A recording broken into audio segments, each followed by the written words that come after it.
بسم اللہ الرحمن الرحیم۔ اتوار کی خصوصی سوال و جواب کی نشست میں آپ کا استقبال، آپ کا خیر مقدم ہے۔ السلام علیکم ورحمۃ اللہ وبرکاتہ۔ یہ ہمارا سیشن نمبر 200، یعنی اس طرح کی ویڈیوز 200 آ چکی ہیں۔ سب سے پہلا نام ہمارے سامنے حسین امبیٹھوی ہیں۔ یہ کہتے ہیں میرا سوال یہ ہے کہ گھر میں اگر کوئی شدید بیمار ہو، مثلا اس کی دونوں کڈنی خراب ہوں، تو کیا گھر کا کوئی فرد اپنی ایک کڈنی ایک مریض کو دے سکتا ہے، جیسے کوئی شوہر اپنی بیوی کو یا اولاد اپنے والدین کو دے سکتے ہیں؟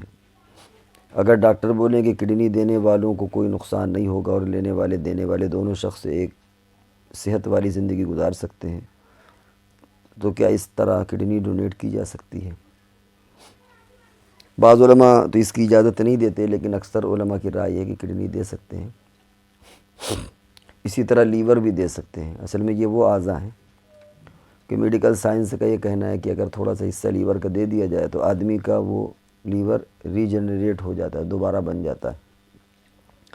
اور کڈنی میں بھی ایک کڈنی بھی وہی کام کر سکتی ہے اور کرتی ہے جو 2 کڈنی کرتی ہیں۔ تو بعض علماء اس کی گنجائش دیتے ہیں کہ کڈنی ہے یا لیور ہے، اگر کوئی دینا چاہے تو وہ دے سکتا ہے۔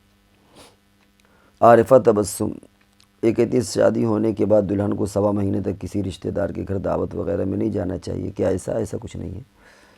یہ کم پڑھے لکھے لوگوں کی خرافات ہوگی یا ان کی رسم، باقی شریعت کا اور جائز ناجائز ہونے کا اس سے کوئی تعلق نہیں ہے۔ یہ جا سکتی ہے باقاعدہ، اور یہ کہ شادی کے بعد 1.25 مہینے تک نہیں جا سکتے، ایسا کوئی مسئلہ نہیں ہے۔ محمد عمر یہ پوچھتے ہیں میں بھی کسی وجہ سے اپنی خالہ کے یہاں رہ رہا ہوں، وہاں پر خالہ زاد بہن بھی ہوتی ہیں اور خالہ زاد بھائی کی اہلیہ بھی ہوتی ہیں، جو دونوں میرے لیے غیر محرم ہیں۔ میں نے مفتی طارق صاحب مسعود صاحب کا جوائنٹ فیملی میں پردے سے متعلق بیان سنا، تو میں ویسے کر رہا ہوں، کیا میں صحیح کر رہا ہوں؟ اس سے پہلے بھی ہم نے ایک ویڈیو میں اس کی وضاحت کی تھی کہ جو معتبر علماء ہوتے ہیں ان کی رائے پر عمل کر سکتے ہیں، اور جہاں تک ہماری اپنی معلومات ہے مفتی طارق مسعود صاحب کے مسائل معتبر ہوتے ہیں اور بڑے علماء میں شمار ہے، تو ہم اسے جج نہیں کر سکتے کہ صحیح یا غلط۔ عام طور سے ایسے بڑے علماء صحیح ہی بات کہتے ہیں۔ ہماری وہ سنی ہوئی ویڈیو نہیں ہے، لیکن اندازہ یہی کہ جو حضرت نے بیان کیا ہوگا، جو اور مسائل کے تعلق سے جو سنتے رہتے ہیں، اس سے اندازہ یہ ہوتا ہے کہ جو حضرت نے بیان کیا ہوگا وہ صحیح بیان کیا ہوگا، کیونکہ اس طرح مشترکہ جوائنٹ فیملی میں بے عینی اس طرح بھرپور پردہ جو شریعت کا تقاضا ہوتا ہے اور عام حالات میں وہ مشکل ہوتا ہے۔ بار بار گھر میں آنا جانا، ایک ہی ساتھ کئی بھائی ہیں، ان کے بچے ہیں، پھر بڑھ رہے ہیں، اور یہ ممکن نہیں ہوتا کہ ایک دم سے سب کے روم الگ ہو جائیں، سب کے رہنے سہنے کا سارا نظام اور سسٹم الگ ہو جائے، تو اس طرح کی بڑی دقتیں آتی ہیں۔ تو جو بہرحال بیان کیا ہوگا اندازہ یہ کہ وہ درست ہوگا، باقی ہمارا سنا ہوا مسئلہ وہ نہیں ہے۔ ایک اور نام جنہوں نے اپنا نام نہیں لکھا، یہ کہتے ہیں نامعلوم، یہ پوچھتے ہیں کہ 40 دن کی جماعت میں جانا چاہتی ہوں بیٹے کے ساتھ، بیٹے کی عمر 21 سال ہے، بیٹے کے 4 ماہ لگ چکے ہیں اور ابھی شادی نہیں ہوئی، کیا میں جا سکتی ہوں؟ اگر نہیں تو کیوں؟ عورتوں کے تعلق سے، جماعت کے تعلق سے دارالعلوم کا فتویٰ پڑا ہوا ہے، آپ اسے سرچ کر کے دیکھ سکتی ہیں۔ باقی جواز کی جہاں تک مسئلہ ہے، تو اس میں اگر بیٹا ساتھ میں ہے تو شرعاً کوئی حرج نہیں ہے، اور جماعت والے بھی یہ شرط لگاتے ہیں کہ کم سے کم محرم ساتھ میں ہونا چاہیے، تو اس اعتبار سے گنجائش ہے۔ باقی نفس عورتوں کی جماعت کا کیا حکم ہے، وہ دارالعلوم کا فتویٰ آپ دیکھ لیں۔ فیضان ہاشمی ان کا سوال ہے کہ مزارات اور درگاہیں اسلام کا حصہ ہیں، شریعت کا ان پر کیا حکم ہے؟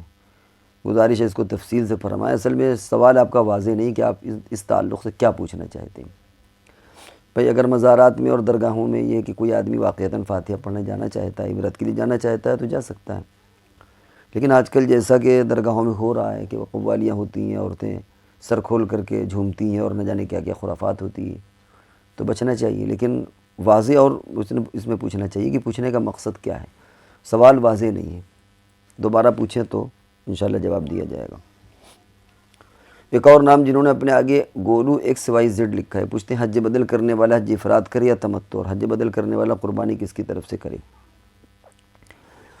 دیکھیں افضل اور بہتر طریقہ تو یہ کہ وہ حج افراد کریں، اور حج افراد میں قربانی واجب نہیں ہوتی۔ باقی علماء نے گنجائش اس کی بھی لکھی ہے کہ حج تمتع کر سکتا ہے۔ اب حج تمتع میں اصل مسئلہ تو یہ ہے کہ وہ قربانی اپنی طرف سے کرے جو حج بدل کر رہا ہے، لیکن اگر وہ حج کرانے والا یا جو بھی حج کرانے والے جس کے جو ورثہ اگر اس کا انتقال ہو گیا یا بوڑھا ہے، یا بہرحال اگر حج کرانے والا یا حج کرانے والے جو اس کے ہیں، اگر وہ اس کو اس کے پیسے دے دیں کہ بھائی ان کی طرف سے حج بھی کر دیجیے گا، تو اس کی بھی اجازت اور گنجائش ہے۔ وہ وہاں مسئلہ پیدا ہوتا ہے جہاں دونوں میں یہ ہو جائے کہ نہیں صاحب قربانی کا پیسہ ہم نہیں دیں گے، تو پھر مسئلہ پیدا ہوتا ہے کہ کس کے ذمے ہے۔ لیکن عام طور سے ایسا نہیں ہوتا، جو لوگ حج بدل کراتے ہیں وہ قربانی کے بھی پیسے دے دیتے ہیں، لہذا اس میں اجازت ہے، گنجائش ہے۔ ایک اور نام ریحان خان، یہ پوچھتے ہیں کہ میرا سوال ہے کہ خمس کے بارے میں اہل سنت کی زیادہ معلومات کیوں نہیں ملتی؟ کیا یہ ترک ہو چکا ہے؟ اگر اب بھی موجود ہے تو کن چیزوں پر خمس دینا ہوگا؟ یہ بھی ایک تفصیلی جواب ہے۔ ایک تو یہ حضور علیہ الصلوۃ والسلام کے لیے تھا، وَاعْلَمُوا أَنَّمَا غَنِمْتُم مِّن شَيْءٍ فَأَنَّ لِلَّهِ خُمُسَهُ وَلِلرَّسُولِ وَلِذِي الْقُرْبَىٰ، وہ سلسلہ تو ختم ہو چکا۔ باقی عشری اور خراجی زمینیں ہوتی ہیں اور ان میں الگ الگ مسئلہ ہے، وہ الگ ہے، لیکن یہ جو خمس رسول صلی اللہ علیہ وسلم کے لیے تھا وہ تو آپ کی وفات کے بعد وہ سلسلہ ختم ہو گیا۔ اور کن کن چیزوں میں خمس ہے، اس کی تفصیلات ہمیں اس وقت ہمارے ذہن میں نہیں ہے۔ محمد ابو ذر، یہ مفتی اقبال صاحب کا درس قرآن والا ویڈیو انہوں نے ایک سوال کیا کہ اپلوڈ کر دیجئے، انشاءاللہ وہ آپ کو اپلوڈ کر دیا جائے گا۔ 2 سوال اور بعد میں میسر ہوئے ہیں۔ بنت عبدل حیدرآباد، ان کا سوال ہے کہ کچھ وقت پہلے ہاسٹل آئی تھی، تب میں نے روم کے سینئر سے قبلے کا رخ پوچھا تھا، تب انہوں نے ایک دم سیدھا رخ بتایا تھا۔ میرے موبائل میں کچھ دقت تھی تو گویا صحیح سمت اس میں نہیں معلوم ہو پائی، تو ان سے پوچھا تھا، ابھی پتہ چلا کہ قبلے کا رخ تھوڑا ٹیڑھا ہے، یعنی تھوڑا سا اس سے ہٹ کر کے ایک دم سیدھا نہیں ہے، تو حضرت ابھی تک کی پڑھی ہوئی نمازیں کیا ہوں گی؟ دیکھیے قبلے کے تعلق سے 45 ڈگری ادھر اور 45 ڈگری ادھر اتنی گنجائش ہے، اور عام طور سے جو قبلے بنے بھی ہوتے ہیں ان میں اتنی ایکیوریسی نہیں ہوتی، کہیں نہ کہیں تھوڑا سا فرق ہو جاتا ہے، وہ نمازیں درست ہو جائیں گی۔